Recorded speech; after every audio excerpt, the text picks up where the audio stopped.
Sokol Hoxha, djali i Enver Hoxhës, është etiketuar si fëmia rebel i familjes.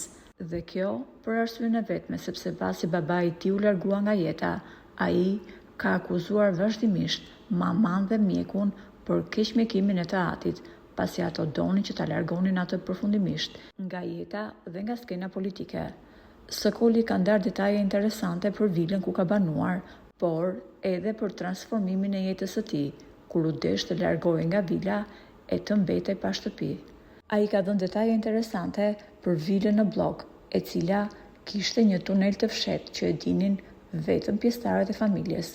Tuneli nuk lidhej me asnjë institucion, por ishte urdhër që të përdorej vetëm në rast sulmi të papritur ose në rast tërmeti. Sokoli ka thënë gjithashtu se shumë ambiente si pishina që ishin ndërtuar nuk u përdorën asnjëherë nga Enveri vet.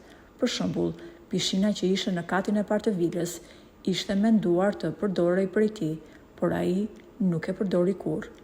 Ai u shpreh se herën e fundit që ka hyrë te vila ka qenë pas rënies së bustit të babait dhe më pas ai ka dalë nga ajo shtëpi dhe nuk është rikthyer më kurrë dhe as për shëtitit ajo zonë nuk ka kaluar më për gjithë këto vite. Pyetja që zgjon më shumë interes është se ku jeton sot Sokol Hoxha.